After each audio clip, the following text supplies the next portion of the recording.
Selamat datang lagi di trading bareng OKX guys. Hari ini tanggal 16 Juni 2026 kita akan lanjut lagi bahas pergerakan Bitcoin. Di sini saya pribadi lebih fokus ke trading Bitcoin atau Ethereum aja guys. Mostly di Bitcoin sih ya. Karena menurut aku pribadi kalau kita belum bisa konsisten di satu pair ya forget about the others gitu kan. Jadi di sini kita akan kembali bahas Bitcoin. Nah, buat teman-teman yang pengen daily update yang sampai beberapa kali update mengenai price action Bitcoin dan trade yang lagi kita ambil, teman-teman bisa join di channelnya kita, ada grup discussion juga ya, trading tenang XOKX. Linknya udah ada di deskripsi, jadi teman-teman tinggal join aja guys, atau ada di bio aku ya. Kita lihat ya, di sini aku pribadi masih hold ya, short yang kemarin aku ambil. Terlalu early sebenarnya, ada beberapa alasan kemarin kenapa sempat ambil di area tersebut ya.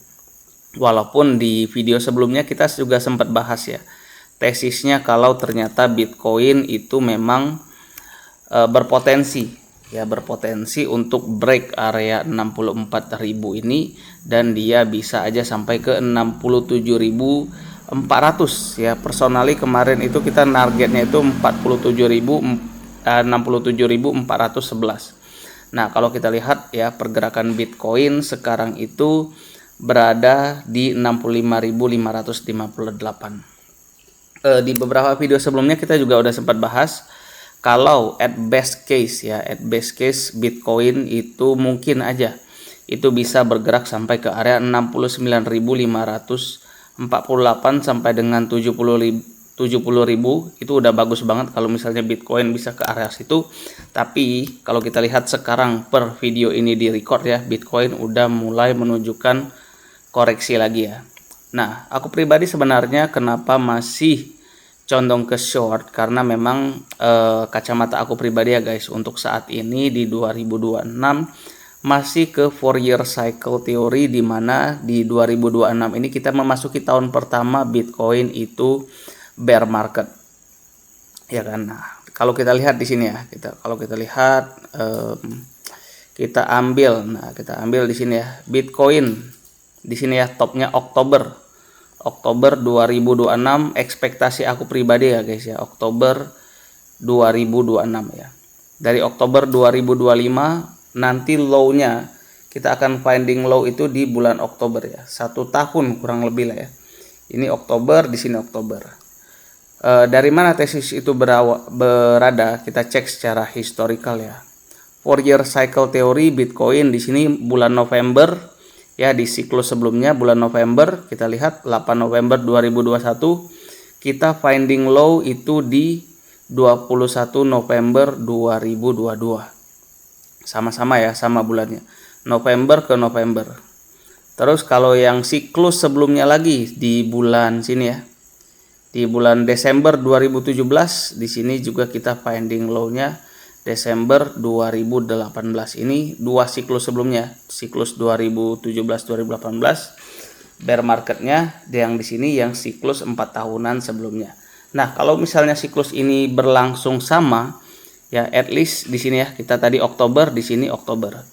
Kalau kita mundur lagi, misalnya kita mau coba mundur lagi ke belakang ya, ini bahkan jauh lebih lama ya guys ya. Ini November 2013 kita baru low-nya itu dia lebih lama lagi ya.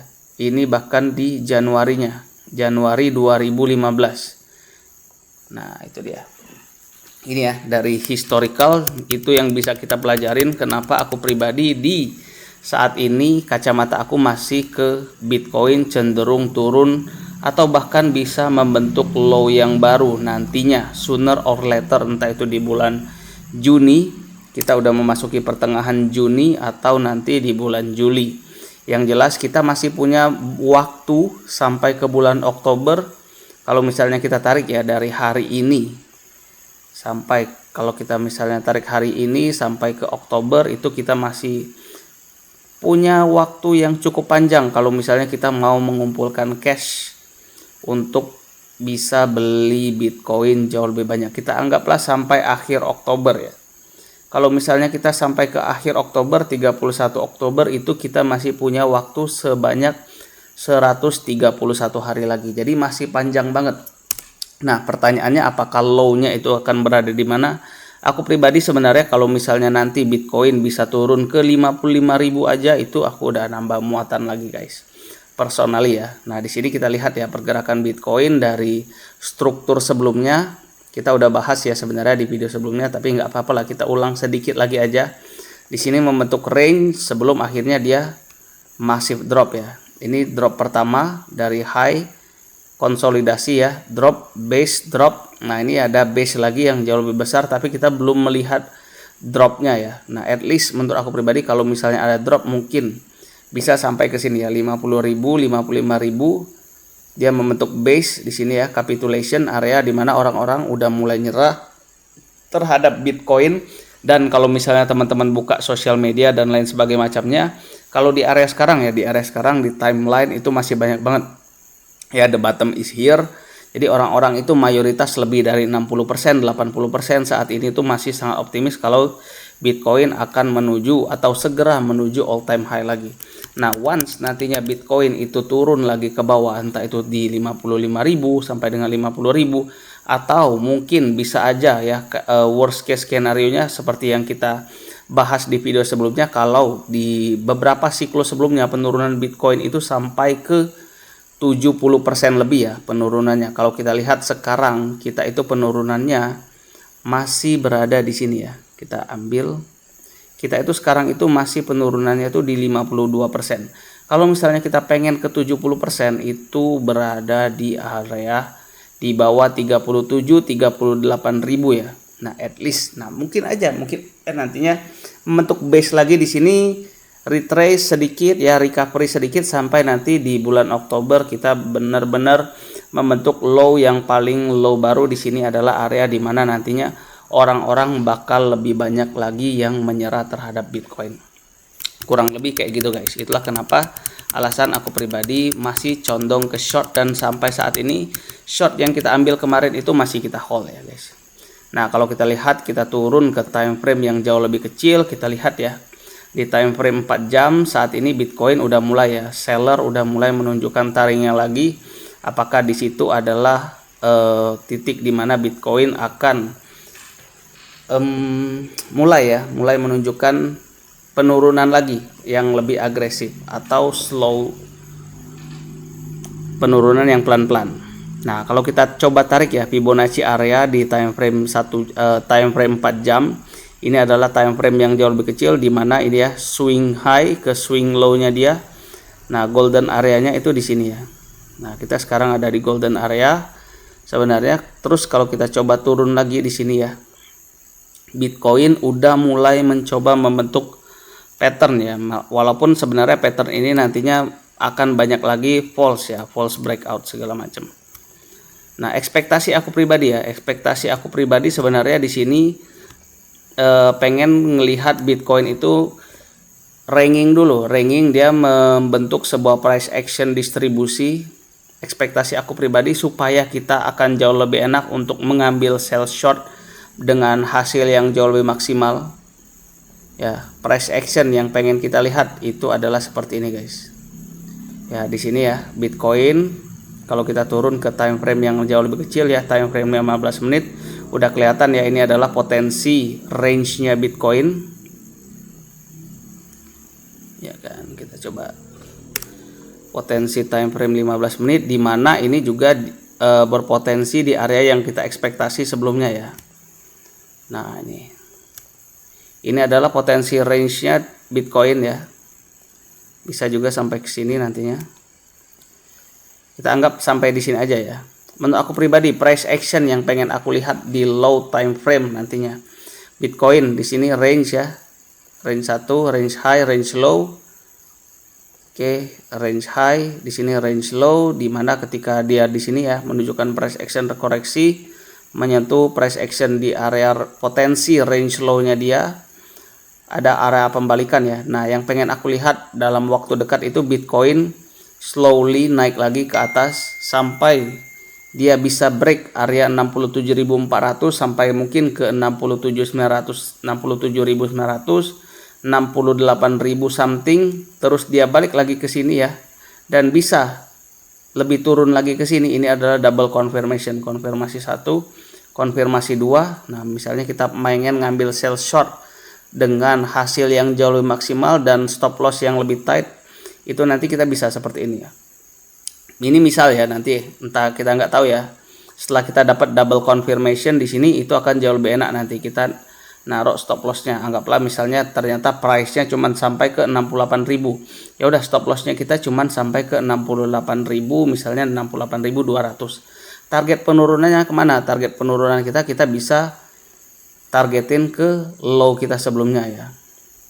Nah, kalau misalnya kita ke low kita sebelumnya pun, ini kita udah rasionya baru pas ya, 1:2,2 ya. Stop lossnya di sini di 82.000, terus kita ambil TP-nya di low sebelumnya area 59.000 atau 60.000, itu baru pas banget untuk standar mengambil trade ya, dengan risk to reward rasionya itu sekitar 1:2. Tapi kalau misalnya kita masih hold, kita targetin ke new low dengan targetnya misalnya ke 55.000 aja, itu kita baru dapat return yang jauh lebih menarik, itu 1:4.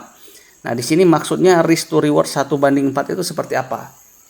Misal ya, teman-teman di sini ketika dia nyentuh stop loss, itu teman-teman mengalami kerugian $100. Nah, $100 kan, itu kan satunya teman-teman itu $100.